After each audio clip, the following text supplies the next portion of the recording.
Hello tout le monde, bienvenue sur Viens chez moi, écoute et prête l'oreille, je suis Vaya Prière et je suis très heureuse de pouvoir vous retrouver pour cette deuxième vidéo dans notre étude de la semaine du livre de Mormon où nous étudions de Néphi chapitre 11 au chapitre 19.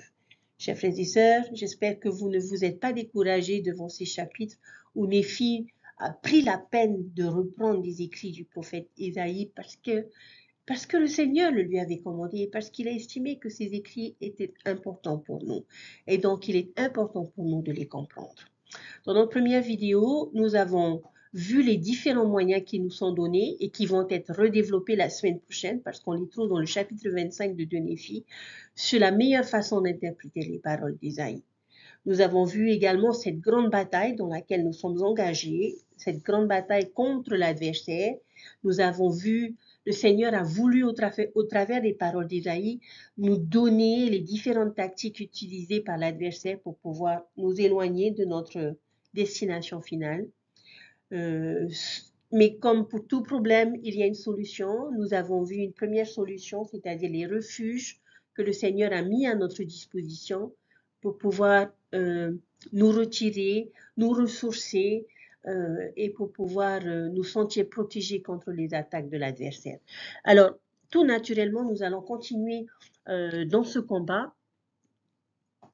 Alors, c'est vrai que parfois la meilleure attaque, c'est d'avoir une bonne défense. Mais nous devrons également sortir de nos lieux saints et entrer dans le monde. Nous ne sommes pas censés simplement nous replier sur nos défenses et espérer que l'ennemi ne passera pas. Mais Dieu a aussi une attaque. Nous pouvons lutter contre le royaume de Satan. Ésaïe, nous le savons, est un écrivain qui est très visuel. Il utilise des images pour pouvoir transmettre un sens et évoquer en nous des émotions. Nous allons donc dans ce chapitre et ces versets voir quelle image il utilise pour nous aider à comprendre notre attaque offensive contre l'adversaire. Ésaïe va décrire cette attaque offensive dans les chapitres 15 et versets 26 à 30. Et c'est quelque chose de très visuel et de très symbolique. Nous allons voir au fur et à mesure de ces versets, vous allez comprendre de quoi je parle. Comment pouvons-nous lutter contre Satan? Il est intéressant de revoir ces versets, de lire ces versets et de se faire une image et d'essayer de trouver l'interprétation de ces expressions qui parfois peuvent être difficiles à interpréter. Mais sachant que c'est quelque chose d'important pour nous, je pense qu'il est bien de voir ces versets. Alors le verset 26 nous parle d'élever une bannière pour les nations lointaines. Nous savons qu'une bannière est un drapeau. Alors, pour pouvoir voir que quelqu'un lève un immense drapeau pour que le monde entier le voie. Et il leur sifflera du bout de la terre. Qu'est-ce que cela signifie? Eh bien, que celui qui porte le drapeau va siffler si fort que, de manière à pouvoir appeler tout le monde. Je ne sais pas si vous avez déjà vu ces personnes qui arrivent à siffler très loin. Moi, j'avais un oncle qui, quand il sifflait, il n'avait rien du tout, c'était juste avec sa bouche, mais vous pouvez être sûr que quand il le faisait, on l'entendait. Donc, ce porte-drapeau va siffler du bout de la terre et tout le monde accourra, tout le monde viendra. Qui sont ces personnes qui viennent? Ils viennent vite, ils sont forts, ils sont enthousiastes. Verset 27, personne ne dormira, ni la ceinture de leur rein ne sera dénouée, ni le fermoir de leurs souliers ne sera brisé. Eh bien, en fait, ce sont des personnes qui seront préparées. Personne ne dort. Ils seront alertes, leur ceinture attachée, leurs chaussures attachées. Verset 28, on nous dit, dont les flèches seront pointues et tous leurs arcs tendus. Ce sont des archers. Leurs flèches sont pointues et avoir son arc plié signifie qu'il est tiré en arrière et prêt à laisser voler une flèche. Il s'agit donc, chers frères et sœurs, d'une armée dont nous parlons ici, l'armée de Dieu. Et qui sont-ils? Cette armée dont le sabot de leurs chevaux ressemble à des cailloux et leurs roues à un tourbillon. Donc, ce sont des archers sur des chars. Ils arrivent vite, ils sont inarrêtables, ils sont puissants. Si vous avez déjà vu une course de chars à Baigneux, c'est un peu l'image que l'on nous donne ici. Imaginez des milliers de personnes qui se précipitent vers vous sur un char et qui fait énormément de bruit. Et une de mes descriptions préférées de cette armée du Seigneur est le rugissement comme un lion. Verset 29, il rugit comme des lionceaux, oui, il gronde et saisit sa proie, il l'emporte sain et sauf et personne ne vient au secours. Ils sont comme des lions et ils rugissent leur message. Ils s'emparent de la proie et ils l'emportent, non pas pour la dévorer, mais ils l'emportent leur proie pour la mettre en sécurité, pour ne plus jamais s'enfuir.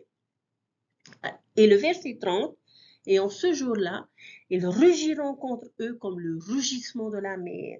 Et s'ils regardent vers le pays, voici ténèbres et tristesse, et la lumière est obscurcie dans les cieux.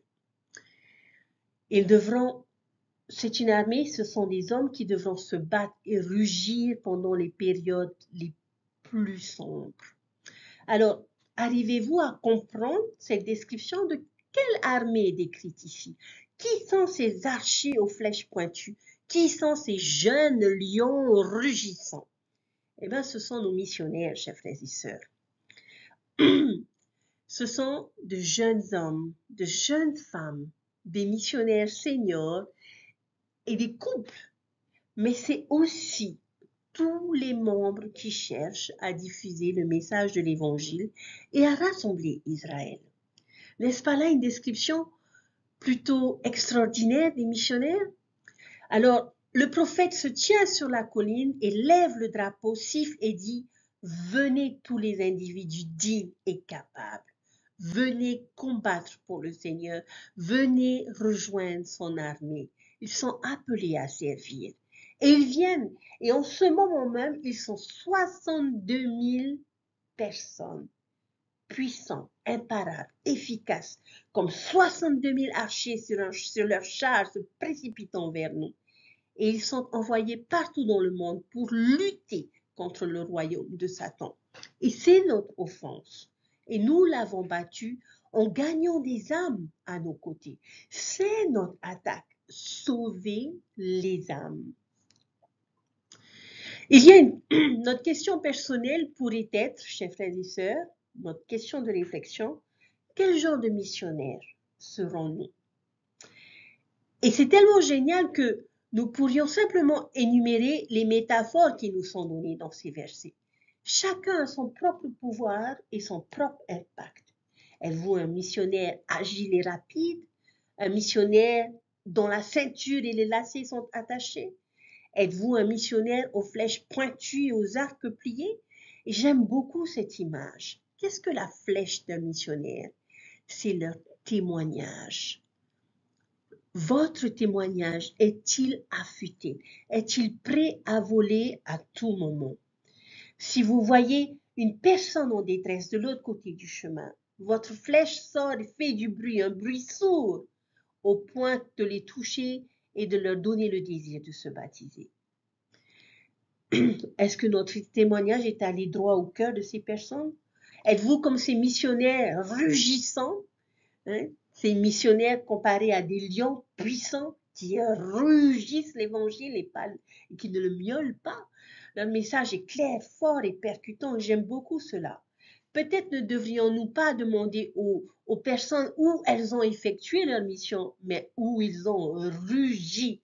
J'ai rugi à Temple Square, j'ai rugi en Polynésie, j'ai rugi en Afrique. Où avez-vous rugi, chers anciens missionnaires? Était-ce dans notre propre communauté, dans notre propre rue? Nous aussi, nous pouvons rugir. Et le Seigneur a besoin d'archers. Il a besoin de ces jeunes lions. Allons-nous répondre au coup de sifflet? Allons-nous affluer vers l'enseigne? Et j'espère que nous le ferons. Et en parlant d'appel missionnaire, il s'agit en fait du thème de notre prochaine étude, de notre prochaine lecture. C'est l'appel missionnaire d'Ésaïe. Et Je vous invite à rechercher ce que cela nous apprend sur la manière de répondre à cet appel lorsque cet appel se présente. Ésaïe dit d'abord, « Malheur à moi car je suis perdu, parce que je suis un homme aux lèvres impures, et j'habite au milieu d'un peuple aux lèvres impures. Ils ne se sont pas dignes ni prêts. » Et c'est une crainte commune à de nombreux futurs missionnaires. Que fait le Seigneur? Le Seigneur lui envoie un ange avec un charbon ardent et le met sur ses lèvres. Est-ce que vous pouvez imaginer cette scène, ce vol d'ange et l'ange qui nous dit « Voici, ceci a touché tes lèvres et ton iniquité est ôtée et ton péché purifié. » L'ange le purifie et le rend digne. Je crois sincèrement, chers frères et sœurs, que le Seigneur fera cela pour tous les futurs missionnaires qui désirent le servir, mais qui ont des peurs et des insécurités.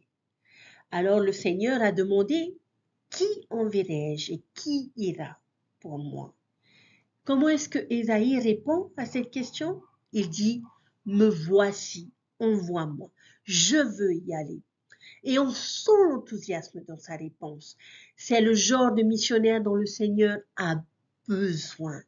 Le missionnaire qui dira, « Seigneur, me voici, envoie-moi. » Et non le genre qui dirait, « Ok, j'y vais parce qu'il le faut. » Non, c'est aller faire, pas pour faire plaisir à maman et papa, mais c'est essayer d'inviter les personnes à venir au Christ. La meilleure façon de vaincre le royaume de Satan, chers frères et sœurs, est de gagner des âmes et de les amener au Christ par l'œuvre missionnaire. Notre force missionnaire, qui comprend tous les membres de l'Église, est notre attaque. Ésaïe vient de nous donner ce que je considère l'un des visuels les plus inspirants concernant le travail missionnaire parmi les ouvrages canoniques. Alors, chers frères et sœurs, rugissons, combattons, affluons vers le drapeau et crions « Écoutez-moi, envoyez-moi » et gagnons cette bataille pour les âmes des hommes et des femmes du monde entier.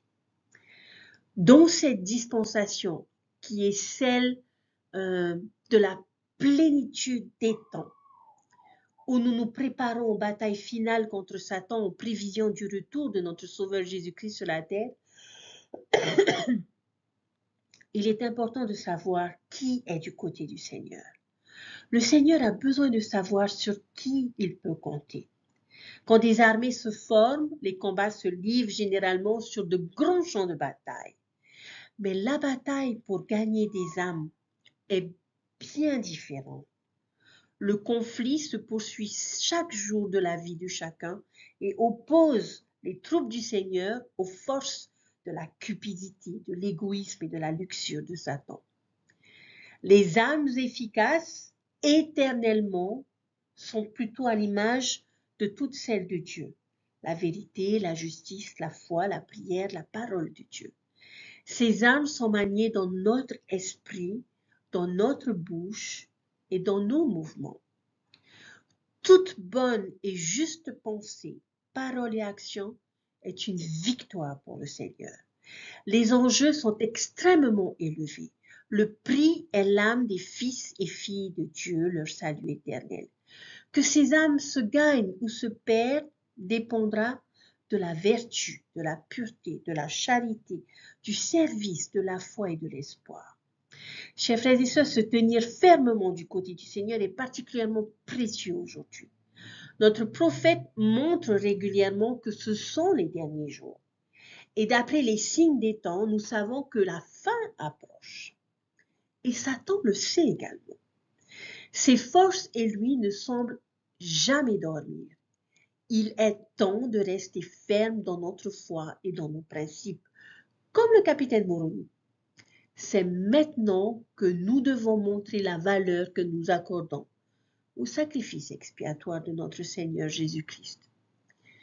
C'est maintenant, chers frères et sœurs, que nous devons montrer notre foi en obéissant aux commandements que sont la loi de chasteté, la dîme, la parole de sagesse et la sanctification du jour du sabbat.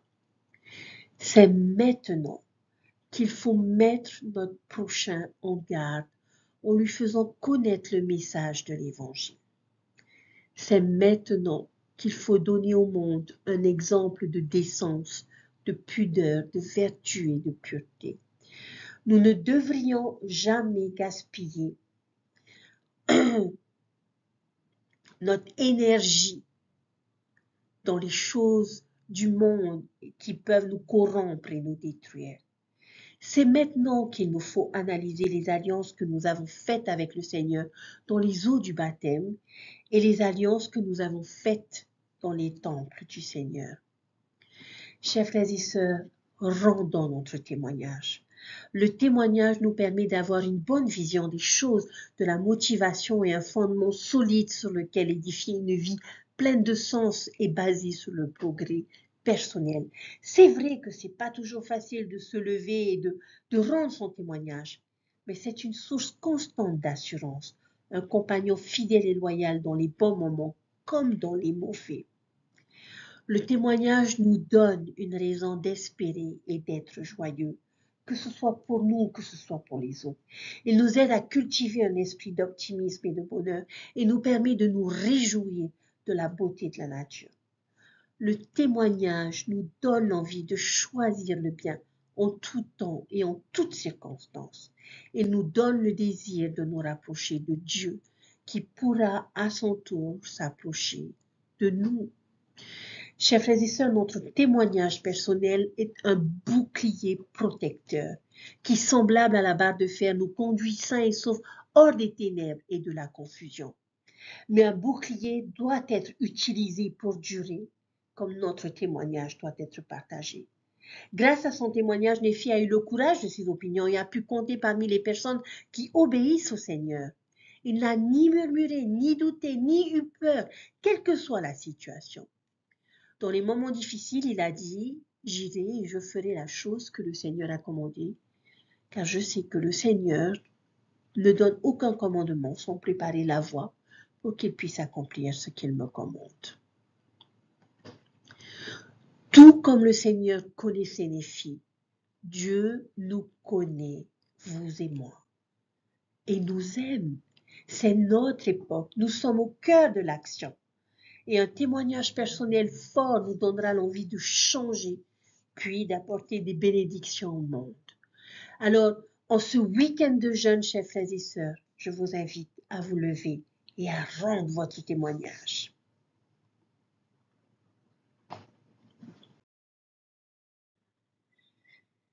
Dans le chapitre 16, nous voyons le Seigneur assis sur son trône avec des séraphins autour de lui.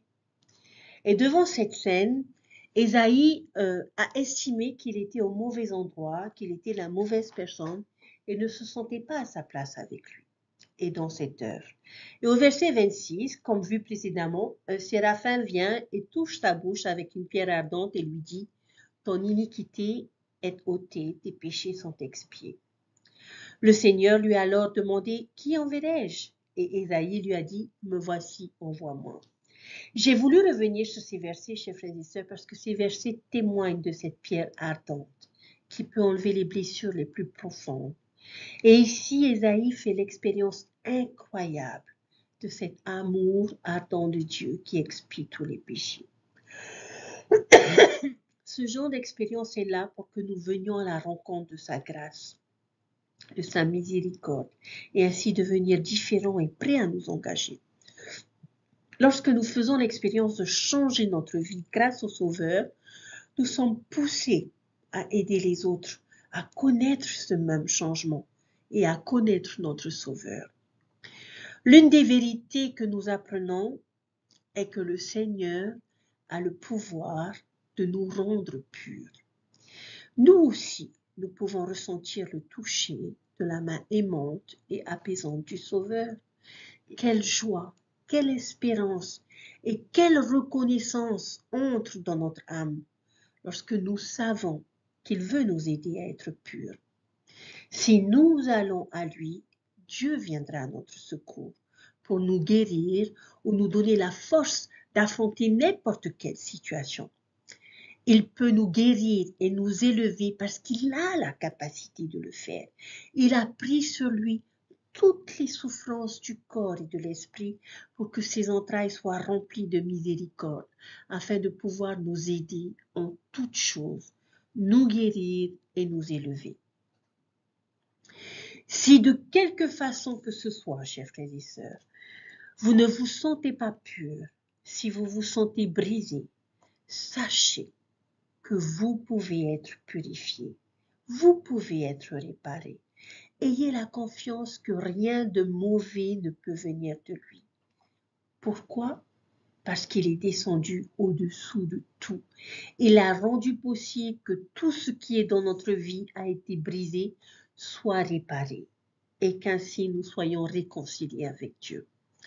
Par lui, toutes choses sont réconciliées, tant ce qui est sur la terre que ce qui est dans les cieux, car il a fait la paix par le sang de sa croix. Allons au Christ, accomplissant tout ce qui est nécessaire, et ce faisant, faisons en sorte que notre attitude soit de dire « Seigneur, si tu le veux, tu peux me rendre pur ». Si nous le faisons, nous pouvons recevoir le toucher guérisseur du Maître, ainsi que le sang aimant de sa voix disant « Je le veux, sois pur ». Le chapitre 17 de notre étude de cette semaine est une leçon d'histoire. Juda, Israël sont divisés. Israël s'est allié avec la Syrie parce que tous les deux ont peur de la Syrie. Et ils essaient de convaincre Juda de se joindre à eux pour combattre la Syrie. Mais ce dernier ne veut pas. Au milieu de ce contexte historique, Ésaïe au verset 3, le Seigneur lui dit d'aller porter un message à Achaz et de ne pas se joindre aux autres royaumes. Et Ésaïe lui donne un signe de ce qui va réellement arriver. Au verset 14, nous découvrons que le signe est la naissance du Christ. Et avant que l'enfant sache rejeter le mal, il lui dit que les nations tomberont. Mais malheureusement, le roi de Juda ne va pas écouter les préceptes et prophéties d'Ésaïe, et nous connaissons les conséquences de ce choix. Chers frères et sœurs, dans notre vie, il existe des problèmes avec d'autres nations ou d'autres personnes, et des problèmes avec notre propre nation ou avec nous-mêmes. Cependant, il y a au milieu de tous ces problèmes et de tous ces conflits, de ce contexte politique difficile décrit par Ésaïe, il y a Jésus. Et nous voyons qu'il vient juste au milieu de ces désordres de la vie. Il n'attend pas que tout soit réglé, non, il vient au milieu de ces problèmes pour les régler, au milieu de ces problèmes créés par nous-mêmes ou par les autres. Et le nom de Jésus qui est donné est Emmanuel, qui en hébreu signifie Dieu est avec nous. Chers frères et sœurs, oui, le Seigneur est ce Dieu qui vient au milieu de nos problèmes, de nos désordres et vient nous secourir. Nous vivons assurément à l'une des époques que je dirais les plus compliquées de l'histoire du monde. Les complexités et les difficultés poussent un grand nombre de personnes à se sentir accablées, épuisées, parce que Jésus-Christ a vaincu ce monde déchu et parce qu'il a expié pour chacun de nous. Nous pouvons, nous aussi, vaincre ce monde saturé de péchés, égocentriques et souvent épuisants. Parce que le Sauveur, par son expiation infinie, a racheté chacun de nous de la faiblesse, des fautes et du péché. Et parce qu'il a connu toutes les souffrances, tous les soucis et tous les fardeaux que nous avons connus, nous pouvons, en nous repentant sincèrement et en recherchant son aide, nous élever au-dessus du monde dans lequel nous vivons. Nous pouvons surmonter les fléaux spirituellement et émotionnellement épuisants du monde, notamment l'arrogance, l'orgueil que nous découvrons dans notre lecture, la colère, l'immoralité, la haine, la cupidité, la jalousie, la peur. Malgré les distractions et les déformations de la vérité qui tourbillonnent autour de nous, nous pouvons trouver le véritable repos, c'est-à-dire le soulagement et la paix, malgré nos problèmes les plus épineux. Notre prophète bien-aimé, Russell M. Nelson, nous a invités à vaincre le monde et à trouver du repos. Et il a défini le vrai repos comme étant le soulagement et la paix. Président Nelson a dit ceci: parce que le Sauveur, par son expiation infinie, a racheté chacun de nous de la faiblesse et des fautes et du péché, et parce qu'il a connu toutes les souffrances, tous les soucis et tous les fardeaux que nous avons connus, nous pouvons, en nous repentant sincèrement et en recherchant son aide, nous élever au-dessus du monde précaire dans lequel nous vivons. Chers frères et sœurs, voilà le soulagement que Jésus-Christ nous offre. Jésus-Christ se tient, les bras ouverts, disposé à nous guérir, nous pardonner, nous fortifier, nous purifier et nous sanctifier.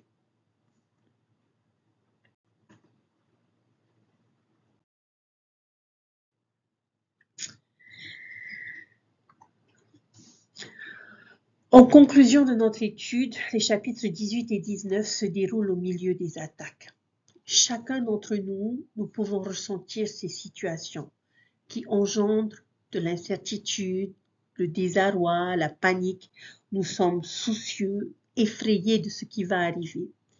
Mais au verset 13, c'est le Seigneur des armées que nous devons sanctifier. Nous devons nous tourner vers lui. Nous devons plus nous soucier de notre relation avec Dieu que des choses autour de nous. Parce que si nous nous focalisons sur notre relation avec Dieu plus que ce qui se passe autour de nous, nous pourrons alors ressentir la paix parce qu'il est le seul refuge que nous avons.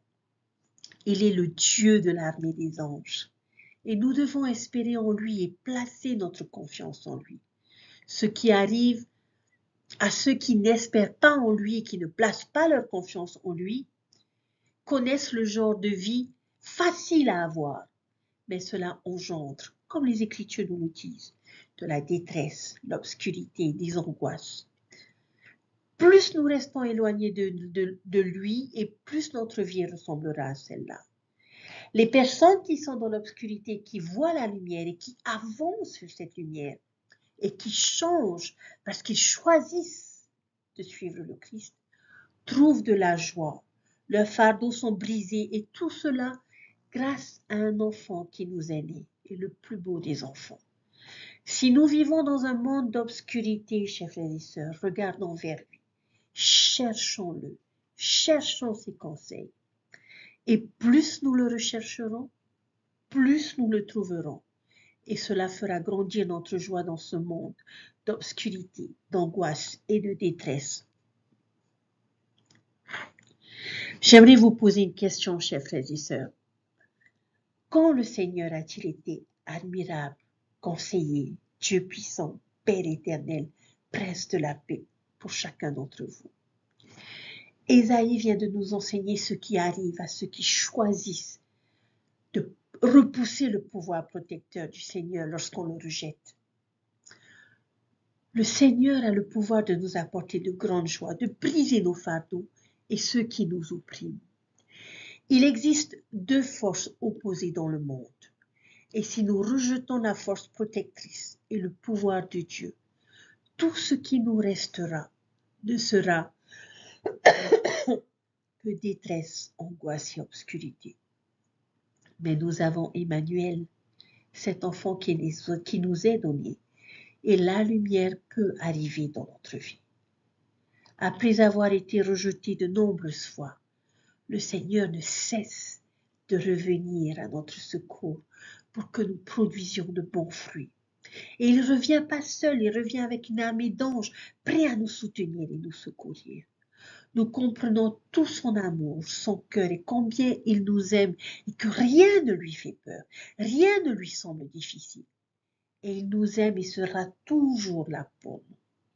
Si vous estimez que quelqu'un, un membre de votre famille, un ami, un autre membre de l'Église, un dirigeant de l'Église, un associé en affaires ou quelque chose que ce soit la mort d'un être cher, des problèmes de santé, un revers financier, des sévices, une dépendance, vous a fait du tort, traitez cela directement et avec toute la force que vous avez. Maintenez-vous sur la route. Abandonner n'est pas une solution. Et sans délai, tournez-vous vers le Seigneur. Exercez toute votre foi en lui. Laissez-le vous aider à porter votre fardeau. Permettez à sa grâce d'alléger votre charge. Il nous est promis que nous ne souffrirons aucune sorte d'affliction sans qu'elle ne soit engloutie dans la joie du Christ. Ne laissons jamais les circonstances terrestres, chers frères et sœurs, nous handicaper spirituellement. Dans son action la plus exemplaire, l'expiation a requis de Jésus qu'il descende au-dessous de tout et qu'il subisse les souffrances de tous les hommes. Ainsi, nous comprenons que le sacrifice expiatoire a un objectif plus large que de fournir un moyen de vaincre le péché. Cette réalisation, la plus grande de toutes les réalisations terrestres, donne au Sauveur le pouvoir d'accomplir cette promesse. Lorsqu'il a dit, si vous vous tournez vers le Seigneur d'un cœur pleinement résolu et placez votre confiance en lui et le servez en toute diligence, si vous faites cela, il vous délivrera de la servitude. Chers frères et sœurs, Dieu vit et Dieu nous aime. Et j'ai énormément de reconnaissance et de gratitude pour ces enseignements précieux du prophète Ésaïe. Tout est dévoilé pour nous dans ce livre, dans ces paroles. Il nous suffit de les comprendre. Et lorsque nous les lisons, nous nous rendons compte que nous avons un Seigneur qui nous aime et qui est disposé à faire tout ce qui est en son pouvoir pour nous aider, pour nous libérer, pour nous sauver, pour venir à notre secours, pour nous tendre la main, de manière à ce que nous puissions nous relever et rentrer à la maison sains et saufs. Je n'ai pas de mots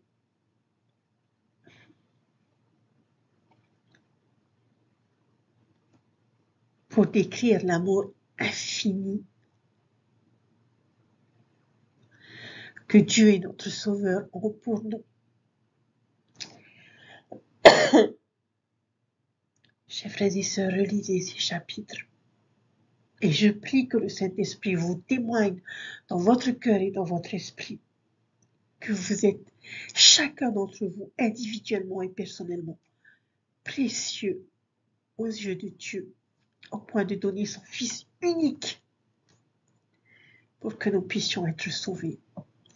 Et un Fils qui ne se cachera pas de nous, un Fils qui ne nous tournera jamais le dos, et un Fils qui appelle quiconque veut l'aider à sauver les enfants de notre Père Céleste. Mais il sera là, toujours là, pour aider chacun d'entre nous. Dieu vit, Dieu nous aime.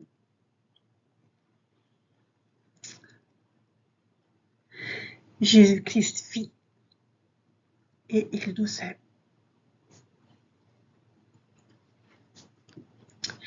N'en doutez pas, chers frères et sœurs, lisez ces chapitres et voyez tout ce qu'ils sont disposés à faire pour nous aider, pour nous sauver.